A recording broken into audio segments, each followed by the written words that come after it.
अतिथि देवो भव हमारी प्राचीन संस्कृति का एक वाक्य है।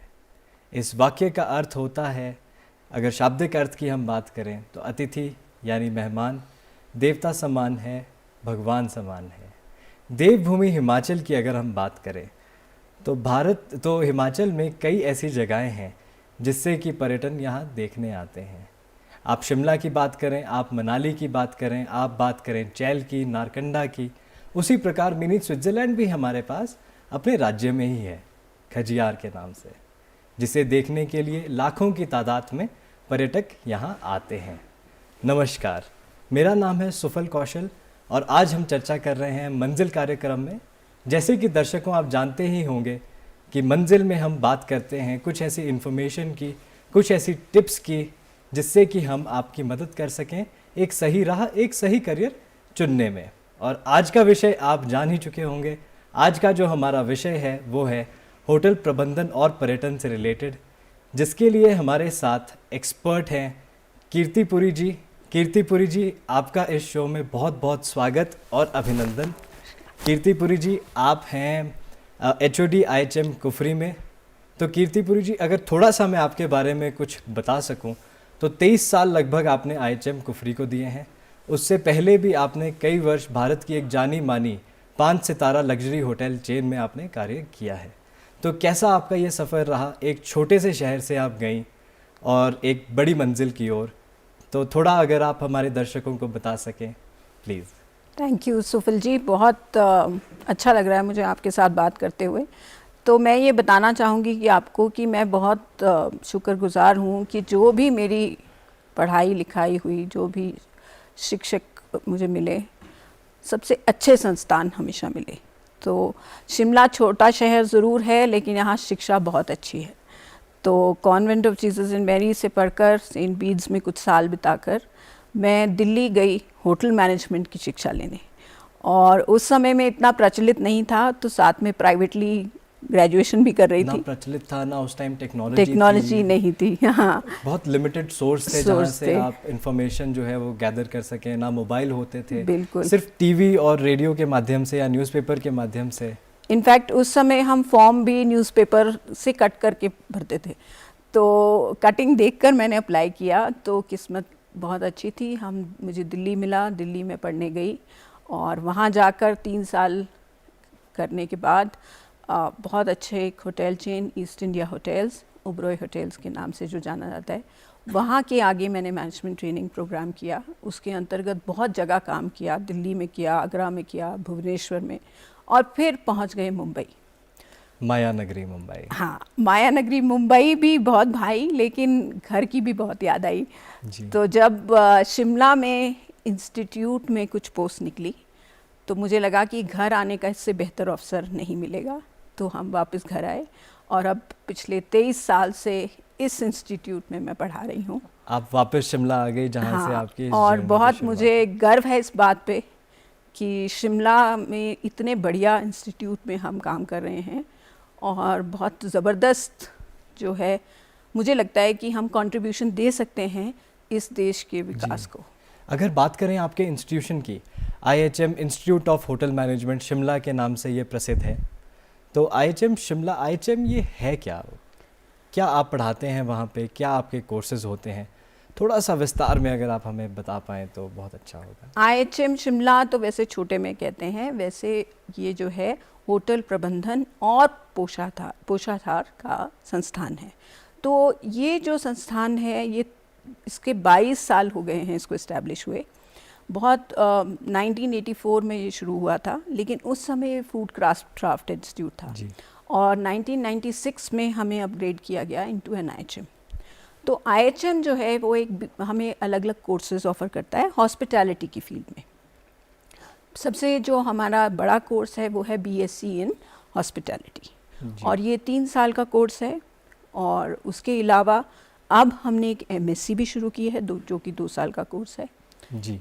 इसको छोड़ के छोटे कोर्स अगर कोई करना चाहे तो हमारे पास डिप्लोमा इन फूड प्रोडक्शन और diploma in food and beverage service भी तो है। कीर्ति जी, अगर हम बात करें जो आपकी ग्रेजुएशन की डिग्री है, BSc की जो डिग्री है, तो जिस प्रकार से मान लीजिए मेडिकल में नीट का एग्ज़ाम होता है, लॉ में क्लैट का एग्ज़ाम होता है, तो कैसा ऐसा कौन सा एग्ज़ाम है जो आईएचएम के लिए हमारे दर्शक दे सकें जिससे कि वो एक अच्छे इंस्टीट्यूशन में या आपके इंस्टीट्यूट में अगर हम बात करें तो वो भाग ले सकें?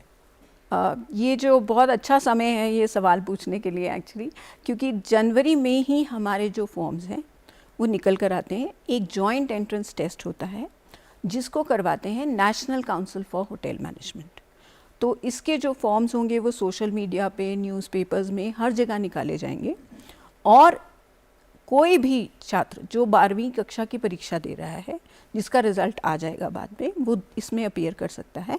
और ये जो जॉइंट एंट्रेंस एग्ज़ाम है आप ऑनलाइन भी अप्लाई कर सकते हैं नेशनल काउंसिल की वेबसाइट पे। जी, तो इसमें कुछ उम्र का? बिल्कुल, इसमें एक तो 12वीं में आपके पास इंग्लिश सब्जेक्ट होना चाहिए, दूसरा जनरल कैटेगरी के लिए और जनरल जो EWS हैं उनके लिए, सबके लिए 25 साल तक आप अप्लाई कर सकते हैं जी। लेकिन जो रिजर्व्ड कैटेगरी के लोग हैं वो 28 साल तक इसको अप्लाई कर सकते हैं। जी, अगर बात करें हम IHM जैसे इंस्टीट्यूट्स की, जैसे आपने बताया कि भारत में और भी ऐसे इंस्टीट्यूट हैं, आप भी IHM पूसा जो कि IHM दिल्ली के नाम से, न्यू दिल्ली के नाम से जाना जाता है, तो लगभग कितने ऐसे इंस्टीट्यूट्स हैं भारत में? काफ़ी इंस्टीट्यूट हैं जिनके लिए ये एक ही एग्ज़ाम, क्या इसी एग्ज़ाम को देकर, इसी परीक्षा को देकर, पढ़कर इसके लिए वो वहाँ उसका ये है कि आप अपना करियर चुन सकते हैं और अपनी जगह भी चुन सकते हैं। तो ओवरऑल 90 से ज़्यादा ऐसे इंस्टीट्यूशंस हैं जो हॉस्पिटैलिटी एजुकेशन दे रहे हैं, लेकिन ये दे रहे हैं थ्रू नेशनल काउंसिल। तो जो ये जॉइंट एंट्रेंस एग्ज़ाम होता है, इसके बाद आपकी रैंकिंग के बेसिस पे आप अपना इंस्टीट्यूट चुन सकते हैं जी। तो उसके लिए बिल्कुल काउंसलिंग के लिए आपको बुलाया जाता है। और सबसे बढ़िया बात अब ये हो गई है कि ऑनलाइन सब कुछ हो जाता है। तो अगर कोई गांव में बैठकर भी अप्लाई कर रहा है तो वो ऑनलाइन ही अप्लाई करेगा, वहीं उसको रिजल्ट मिल जाएगा, वहीं से वो चुनेगा कि उसको कहाँ काउंसलिंग करनी है और कौन से इंस्टीट्यूट को उसको अपनाना है। ये तो काफ़ी अच्छा है। हाँ, जैसे हमारे इंटरनेट तो आजकल सभी के घरों में है, तो ये काफ़ी यूज़फुल एक टेक्निक है। तो अगर हम बात करें कि IHMs की, जैसे मान लीजिए कि अगर IHM, अगर टॉप रैंकिंग्स जो IHM है, जैसे आपने बताया चर्चा के दौरान कि आपका तीसरे नंबर पे आता है, तो फिर पहले और दूसरे नंबर के कौन से होंगे वो? एक्चुअली ये जो संस्थान खुले थे ये मुंबई ने शुरुआत की थी, IHM मुंबई ने, जो दादर केटरिंग के नाम से अभी भी जाना जाता है। उसके बाद कुछ बड़े इंस्टीट्यूट और पुराने इंस्टीट्यूशन हैं, जैसे IHM पूसा है, IHM कोलकाता है। लेकिन हमें बहुत गर्व होता है ये कहते हुए कि जो इनटेक, जितने बच्चे हम लेते हैं उसके हिसाब से IHM शिमला आजकल तीसरी पोजीशन पर है। तो मुंबई, गोवा को छोड़ के अगला जो नंबर आता है वो IHM शिमला का आता है। 384 प्लस स्टूडेंट्स हम हर साल लेते हैं अपने इंस्टीट्यूट। इसमें पुरुष और स्त्रियां मिला दोनों मिलाकर। तो ये मैं बात कर रही हूँ आपसे BSc डिग्री की जी। लेकिन जो बाकी हमारे क्राफ्ट कोर्स हैं उसमें भी हमारा इनटेक काफ़ी अच्छा रहता है जी। काफ़ी अच्छा मुझे लग रहा है आपके इंस्टीट्यूट के बारे में जान के। यदि मैं बात करूं हॉस्टल फैसिलिटी की, तो क्या हॉस्टल भी आपके पास है? बिल्कुल, हमारे पास बॉयज़ हॉस्टल अलग से है और गर्ल्स हॉस्टल अलग से है, और बहुत ही खूबसूरत हमारी लोकेशन है, बिल्कुल हिमालयन नेशनल पार्क के बीच में जी। तो बहुत शांत और बहुत स्वच्छ वातावरण में बच्चे रहते हैं। तो इस वातावरण में जब बच्चे पढ़ते हैं तो ऐसी क्या क्या एक्टिविटीज़ आप करवाते हैं वहाँ पे, जिससे कि उनकी, जिसे बोलते हैं कि होलिस्टिक या एक पूर्णतः डेवलप हो उनकी पर्सनालिटी, तो वो किस प्रकार से कुछ एक्टिविटीज़ आप अलग से करवाते हैं जो कि कोर्स में शायद शामिल हो या ना हो? कुछ एक्टिविटीज़ तो ऐसी हैं जो हम कोर्स के दौरान ही कराते हैं। जैसे अगर हमारे जो 4 मेन डिपार्टमेंट्स हैं, सबसे पहले तो फूड प्रोडक्शन या किचन, तो उसमें हम बहुत सारी शेफ़ कॉम्पिटिशन्स कराते हैं। अभी हाल ही में हमने बहुत बढ़िया एक केक मिक्सिंग सेरेमनी करी, जिसमें कि बिफ़ोर क्रिसमस जो हम केक बनाते हैं उसको सब मिलके वो जो इंग्रेडिएंट्स हैं उनको तैयार किया जाता है, और 100 से ज़्यादा केक्स वहाँ बने और बहुत ज़बरदस्त इवेंट रहा। बाकी डिपार्टमेंट्स जैसे फूड एंड बेवरेज सर्विस है, उसमें भी अलग अलग प्रकार की जैसे हम गतिविधियाँ करते रहते हैं। उसमें हम मिलजुल कर कई बार बारटेंडिंग कॉम्पिटिशन्स भी करवाते हैं, नैपकिन फोल्डिंग कॉम्पिटिशन्स बच्चे करते हैं, सीखते हैं। तीसरा हमारा डिपार्टमेंट है फ्रंट ऑफिस, जो कि बच्चों को सिखाता है कि गेस्ट से कैसे हमने बातचीत करनी है, कैसे डील करना है। तो फ्रंट ऑफिस भी बहुत सारी एक्टिविटीज़ करते रहते हैं, क्विज़ कॉम्पिटिशन्स होती हैं, बहुत सारी पोस्टर मेकिंग कॉम्पिटिशन्स होती हैं, डिबेट्स होती हैं, सब जी। कुछ चलता रहता है। और जो डिपार्टमेंट है हाउसकीपिंग, जो मेरे दिल के बहुत करीब है, वो कहते हैं नींव है होटल की, क्योंकि जी। वो दिल है होटल का। बैकबोन भी कहते हैं। बैकबोन भी जी। कहते हैं। तो वहाँ पे हम बहुत सारी एक्टिविटीज़ करते हैं। अभी हमने एक हाउस कीपिंग वीक भी कराया था, जिसमें हमने शिमला के जाने माने सारे होटेलियर्स को बुलाया था और उन्होंने बच्चों को बताया कि इस फील्ड में कैसे कैसे वो आगे बढ़ सकते हैं। और साथ ही में बहुत सारी एक्टिविटीज़ जैसे फ्लावर अरेंजमेंट हो गया, टावल आर्ट हो गया, ये सब हम उसके तहत कराते हैं। और उसके अलावा जो है, क्योंकि बच्चों को ना सिर्फ हमें अपने सब्जेक्ट्स पढ़ाने हैं, उनको आगे भी हम ग्रोथ देना चाहते हैं, तो अलग अलग तरह के हम फूड फेस्टिवल्स भी करते रहते हैं। हम अलग अलग जगह जाकर भी एक्टिविटीज़ करते हैं। साथ ही साथ जो हमारी सरकार के द्वारा कुछ प्रोग्राम्स चलाए जाते हैं, उसके तहत भी हम बहुत सारी एक्टिविटीज़ करते हैं। जैसे सैप करके स्वच्छता एक्शन प्लान जो है, उसके अंतर्गत हम बहुत सारी एक्टिविटीज़ करते हैं। उसमें हमने कुफरी तक का एरिया एक बार साफ़ सफाई पूरी उसकी करवाई। उसके अलावा उसमें बहुत सारी डिबेट्स होती हैं, बच्चे आपस में भी आइडियाज़ देते जी, हैं, बिल्कुल। सब कुछ करते हैं, स्वच्छता एक्शन और प्लान एक पूरा ग्रुप फॉलो। बनता है, एक डेवलपमेंट होती है, बिल्कुल ओवरऑल आप नई चीज़ें सीखते हैं, आपको बिल्कुल, ये बिल्कुल। पता लगता है कि इस प्रकृति के लिए अब हिमाचल तो है ही हाँ। देवभूमि। इनफैक्ट हिमाचल को छोड़ के एक भारत श्रेष्ठ भारत जो मिनिस्ट्री ऑफ टूरिज्म का एक कार्यक्रम है, उसके तहत हमें पेयर किया गया है केरला स्टेट के साथ। तो वहाँ का कल्चर हम देखते हैं, अपने बच्चों को दिखाते हैं, और हमारा कल्चर केरला वाले देखते हैं। हिमाचल है और कहाँ केरला है। क्रॉस कल्चरल बहुत सारी एक्टिविटीज़ हमारी होती हैं। कभी वो मिलके मूवीज़ देखते हैं, जैसे जो रिलेटेड होती हैं हमारी फील्ड से। कभी वहाँ से क्विज चलता है तो हम पार्टिसिपेट करते हैं। ये काफ़ी अच्छा एक्सपोजर बच्चों को मिलता है कि ना सिर्फ अपने स्टेट का बल्कि थ्रू आउट इंडिया का। और वैसे ही अगर आप इंडस्ट्री की बात करें तो इंडस्ट्री में भी ज़रूरी नहीं है कि एक ही स्टेट की या एक ही लोकेशन के आपके पास गेस्ट आएंगे। तो अगर उसी की हम बात करें करियर की, तो प्लेसमेंट्स और करियर में IHM शिमला जो है वो किस प्रकार आप देखते हैं, किस प्रकार का आपको रिस्पांस मिलता है इंडस्ट्री से? सुफल जी, बहुत अच्छी बात है कि पिछले ही साल 100 से ज़्यादा कंपनीज़ जो हैं बच्चों की प्लेसमेंट के लिए IHM शिमला से संपर्क में आई। और आप देखिए कि 100 कंपनीज़ बच्चों को रिक्रूट करने आती हैं, और बहुत अलग अलग फील्ड्स की, ना सिर्फ होटल्स, अलग अलग फील्ड्स के लोग हमारे बच्चों को रिक्रूट करते हैं। तो ऐसा नहीं है कि आपने होटल मैनेजमेंट किया है तो आप होटल में ही जॉब करेंगे जी। हमारे पास एयरलाइंस आते हैं, हमारे पास रिटेल चेन्स आते हैं जी। हमारे पास अलग अलग तरह के क्रूज लाइनर्स तक अब आ रहे हैं फॉर रिक्रूटमेंट। तो अगर हम सरल भाषा में समझें तो हो सकता है दर्शक रिटेल ना समझें, तो ये क्लियर कर देते हैं कि आपने अगर होटल मैनेजमेंट की है तो ज़रूरी नहीं है कि आप होटल के लिए ही सीमित हैं। तो आप एयरलाइंस में जा सकते हैं, आप रेस्टोरेंट्स में जा सकते हैं, आप कई ऐसी रिटेल चेन्स में जा सकते हैं, अलग अलग ब्रांडेड शोरूम्स में जा सकते हैं, अलग अलग कंपनीज़ में आप जा सकते हैं, मल्टीनेशनल कंपनीज़। बिल्कुल। इनफैक्ट जैसे लोकल तो हमारी जो चेन्स हैं ही, साथ ही साथ क्विक सर्विस रेस्टोरेंट्स हैं, साथ फूड सर्विस चेन्स हैं, मैकडॉनल्ड्स हो गया, डोमिनोज हो गया, इन सब में बच्चे not only eight entry level, even at management level जाते हैं। और साथ ही साथ बहुत सारी ऐसी और भी अपॉर्चुनिटीज़ हैं जो बच्चों के लिए खुल जाती हैं। जैसे कि आप देखेंगे कि बहुत सारे बच्चे अपना काम भी कर सकते हैं आगे जाकर, और बहुत अलग अलग फील्ड्स के लोग जो हैं वो अब इंटरेस्ट दिखा रहे हैं होटल। जैसे हम हिमाचल में ही एक नया ट्रेंड देख रहे हैं कि जो हॉस्पिटैलिटी है, इसे एक टूल की तरह देखा जाता है कि जो सामुदायिक रूरल एरियाज़ हैं उनकी ग्रोथ हो, वहाँ पे भी रोज़गार पहुँचे, वहाँ पे भी पर्यटन पहुँचे, तो उससे इकोनॉमी को, लोकल इकोनॉमी को बहुत फ़र्क पड़ता है। आप होम स्टे स्कीम की बात करें, आप छोटे छोटे गेस्ट हाउसेस की बात करें, तो लोग अलग अलग ये गेस्ट हाउसेस कई जगहों पे खोल रहे हैं। तो यदि अगर IHM से एक कोर्स ये किया जाए, ग्रेजुएशन ये की जाए, तो क्या इसमें फ़ायदा होगा, लाभ मिलेगा? एक तो देखिए ये है कि कोर्स करके बच्चे बहुत ज़्यादा अपने वो समृद्ध हो जाते हैं कि मैं अपना आउटलेट चला सकता हूँ। दूसरा, हमारा इंस्टीट्यूट, क्योंकि हम सरकार के साथ मिलकर काम करते हैं, तो कुछ ऐसी योजनाएं हैं जो हम इम्प्लीमेंट करते हैं ट्रेनिंग देकर। तो ज़रूरी नहीं है कि आपको कोर्स ही करना है, आप कुछ छोटे कोर्सेज भी कर सकते हैं। जैसे हमारे हुनर से रोज़गार तक के तहत कार्यक्रम चलता है, जिसमें 6 से 8 हफ्ते के कोर्सेज किए जाते हैं। और इसमें अच्छी बात यह है कि जो लोग अपना काम करना चाहते हैं दूर दराज क्षेत्रों में भी, उनको हम इनवाइट करते हैं, या अगर बैच बड़ा हो तो हम जाकर भी ट्रेनिंग देते हैं, जहाँ पर हम उनको बताते हैं किचन के बारे में, सर्विस के बारे में।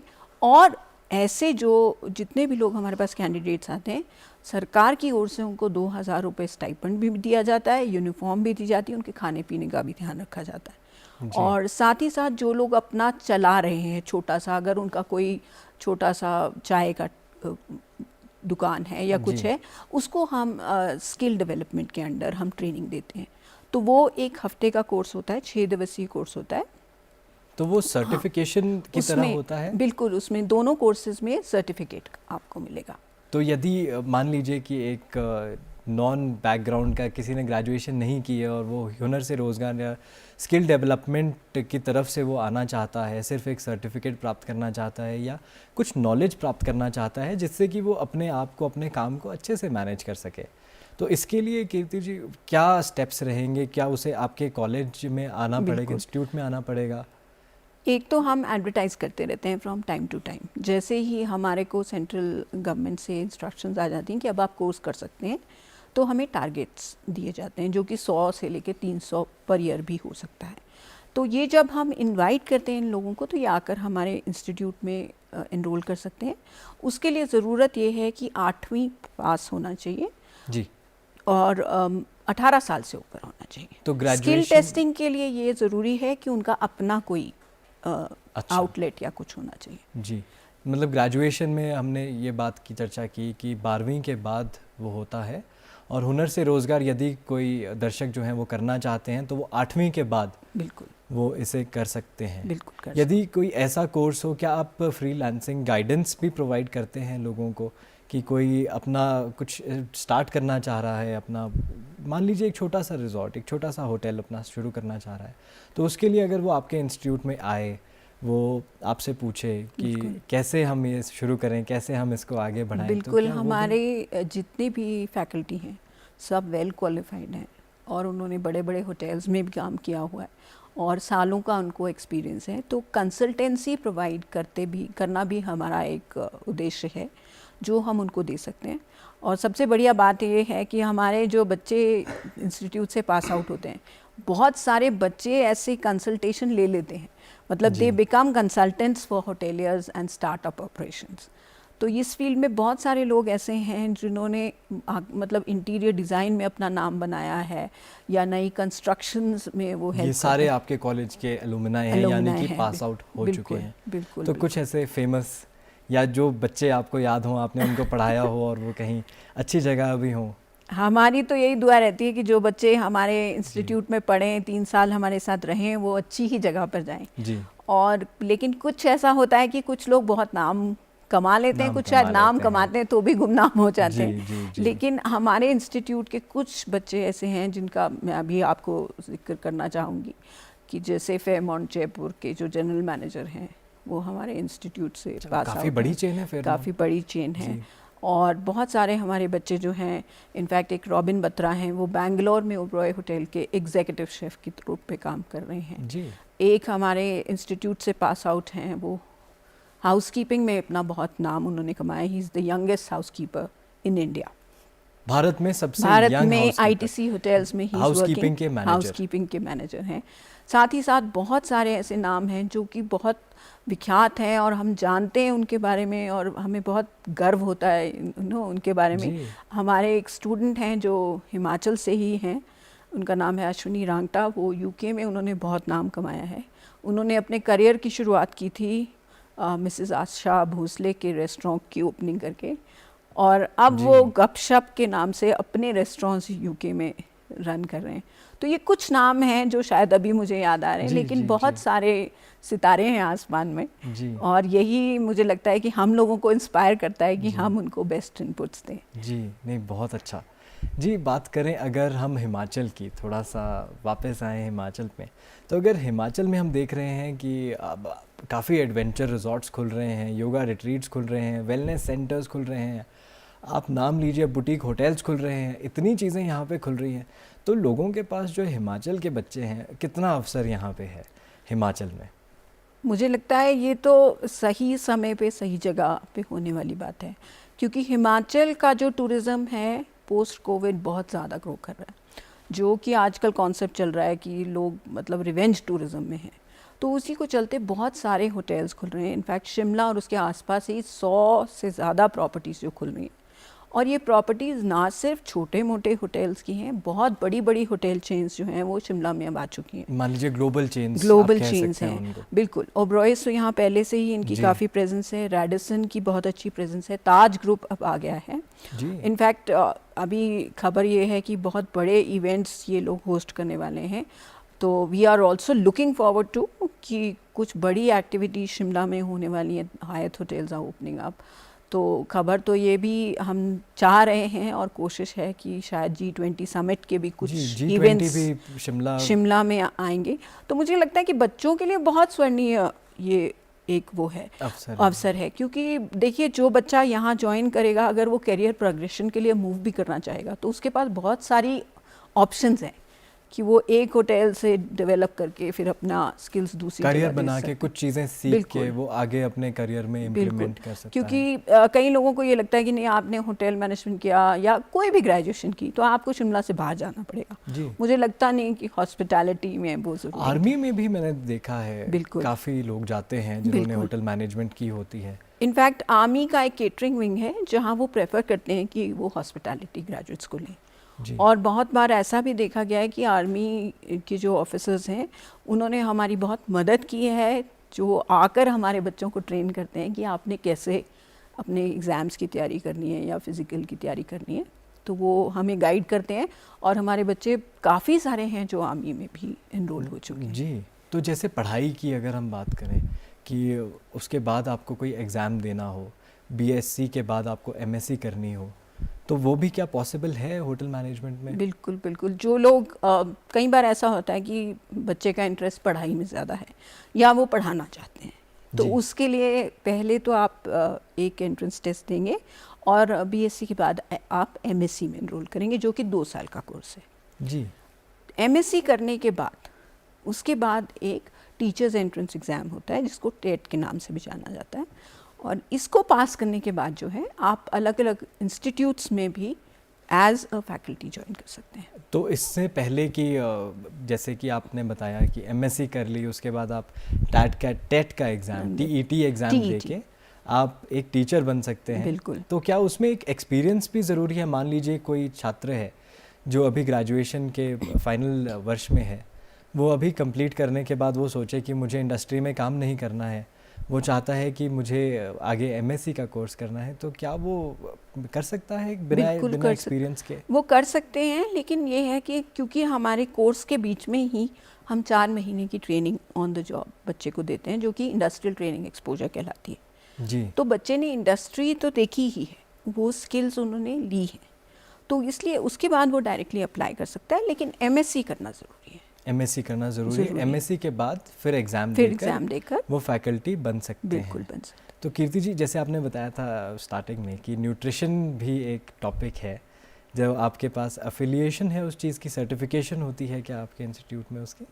देखिए, जो हमारी इंस्टीट्यूट है, हमारा टाई अप है इग्नू के साथ, तो जो डिग्री होती है वो इग्नू की थ्रू आती है, और बहुत सारे हमारे सब्जेक्ट्स हैं जिसमें इंडिविजुअल आपको ग्रेडिंग मिलती है, लेकिन जो आपकी डिग्री है वो BSc in hospitality in hotel administration. तो मान लीजिए कोई हाउसकीपिंग में जाना चाहता है या कोई शेफ़ बनना चाहता है, कोई फ्रंट ऑफिस में जाना चाहता है, तो क्या वो सब्जेक्ट चूज़ कर सकता है कि मुझे इसमें स्पेशलाइजेशन करनी है, मुझे शेफ़ बनना है तो मैं यही पढ़ूंगा, कि इस पढ़ाई सबके लिए बराबर है? अभी जो हमारे कोर्सेज चल रहे हैं सुफल जी, उसमें हमें ओवरऑल हम ओवरव्यू देते हैं, एक ओवरऑल पर्सपेक्टिव देते हैं, क्योंकि ऐसा होता है कि, और ये बहुत मतलब एक ग्रोथ, हाँ, बहुत इंटरेस्टिंग चीज़ है कि काफ़ी लोगों का अभी तक मुझे ये लगता है, जब हम बच्चों से बात करते हैं, खासकर 12वीं के छात्रों से बात करते हैं, तो उन्हें ये लगता है कि होटल मैनेजमेंट करके तो आप शेफ़ ही बनते हैं। जी। उनके मन में ये धारणा है। कीर्ति लेकिन जी, जैसे ये मनोधारणा तो चलती ही है, अब अगर संक्षेप में आप, वक्त का थोड़ा सा अभाव है, संक्षेप में आप हमें कुछ मैसेज देना चाहें, हमारे दर्शकों को कुछ बताना चाहें तो प्लीज़। डेफिनेटली सुफल जी, मैं ये मैसेज ज़रूर देना चाहूँगी सबको कि यदि आप ऐसा नहीं है, पढ़ाई सब अच्छी है, हर तरह का कोर्स अच्छा है, आपके लिए जो बना है वो बेस्ट है, लेकिन अगर हम एक नॉर्मल बीए करने से, ये जो बीएससी डिग्री है ये ना सिर्फ आपको एक प्रोफेशनल क्वालिफिकेशन देगी, बल्कि साथ ही साथ आपको एक बहुत बड़ा एवेन्यू खोल देगी। और सबसे बढ़िया चीज़ ये है कि इस कोर्स को करने के बाद जो पर्सनैलिटी डेवलपमेंट, जो ग्रूमिंग और जो पीपल स्किल्स लोगों में आते हैं वो कहीं और नहीं आते हैं। आपको ये कीर्ति कोर्स जी, सिखा देगा कि आपने बहुत जीवन कुछ में यहाँ से आपसे हमें सीखने को मिला है। आपने अपना कीमती वक्त निकाला। कीर्ति जी, मैं फिर से आपको धन्यवाद देना चाहूँगा। कीर्ति पुरी जी एचओडी हैं आईएचएम कुफरी में, इन्होंने आज हमारे स्टूडियो में आए, वक्त निकाला, तो दूरदर्शन की समस्त टीम की ओर से आपका बहुत बहुत धन्यवाद और आपका आभार। धन्यवाद। मैं भी आभारी हूँ अपने इंस्टीट्यूट की कि उन्होंने मुझे ये अवसर दिया कि मैं सबसे बात कर सकूं और इस फील्ड के बारे में बता सकूं। धन्यवाद कीर्ति जी। धन्यवाद दर्शकों, आशा करते हैं आपको आज का शो पसंद आया होगा और आपने कुछ नई करियर टिप्स सीखी होंगी। तो बस इतना ही, अगले कार्यक्रम में मिलते हैं, तब तक के लिए धन्यवाद।